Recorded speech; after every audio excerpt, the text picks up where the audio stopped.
শুভ সন্ধ্যা। গতকাল আমার প্রিয় মানুষটার জন্মদিন ছিল, সবাই তার জন্য দোয়া রাখবেন। তো সে উপলক্ষেই আমি এখানে একটি অন্যরকম রেসিপিতে বিরিয়ানি রান্না করেছি। আমি হলফ করে বলতে পারি আপনারা কেউ হয়তো এই মশলা ব্যবহার করে বিরিয়ানি রান্না করেননি।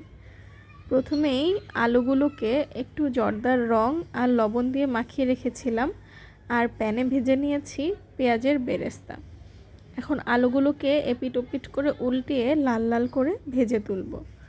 বিরিয়ানির মশলার জন্য আমি এখানে নিয়ে নিচ্ছি এলাচ, দারচিনি, জায়ফলের 1/4 ভাগ, সামান্য জয়ত্রী, আর দিয়ে দিচ্ছি একটা লবঙ্গ। আর আমি এখানে একটা স্পেশাল মশলা ইউজ করছি, যেটা আপনারা হয়তো কেউ করেন না, সেটা হচ্ছে সরিষা দানা। দিয়ে নিয়েছি শাহি জিরা আর ভরপুর কিশমিশ। আর এখানে দিয়ে দিয়েছি 1/2 কাপের মতো পেঁয়াজ বেরেস্তা আর 1/2 কাপ টক দই। এখন সবগুলো উপকরণকে একসাথে ব্লেন্ডারে ব্লেন্ড করে নিয়ে মাংসের সাথে মাখিয়ে নিব। সাথে আমি মাংসের সাথে অ্যাড করে নিয়েছি পেঁয়াজ, আদা বাটা, রসুন বাটা, লবণ, মরিচের গুঁড়া আর সামান্য চিনি। মশলাগুলো একসাথে মাংসের গায়ে মাখিয়ে নিয়ে এরপর তেল গরম করে প্যানে এটাকে দিয়ে দিব। মাংস ম্যারিনেট করে 1 ঘন্টা বা 1.5 ঘন্টা রাখলে কিন্তু খেতে খুবই সুস্বাদু হবে। আর যেহেতু পাক্কি বিরিয়ানি রান্না করছি, এখানে কাচ্চির মতোই অনেকটা বড় বড় পিসের মাংস নিয়েছি।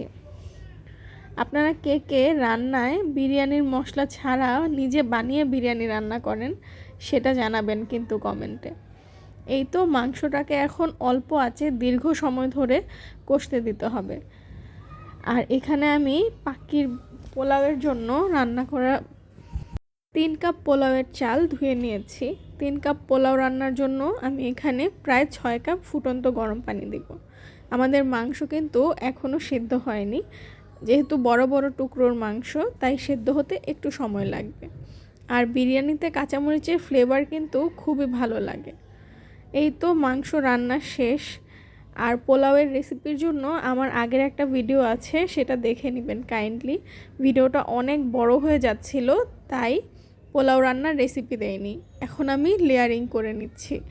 1 লেয়ার পোলাও দিয়েছি, তারপর দিয়েছি আলু, তারপর আরও 1 লেয়ার রাইস দিয়ে দিয়েছি রান্না করা তেল উঠে আসা শুকনো করে নেওয়া মাংস।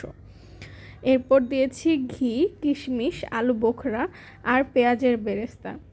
এখন আরও 1 লেয়ার রাইস দিয়ে তার উপরে দিয়ে দিচ্ছি ঘি, কনডেন্স মিল্ক আর জর্দার রং।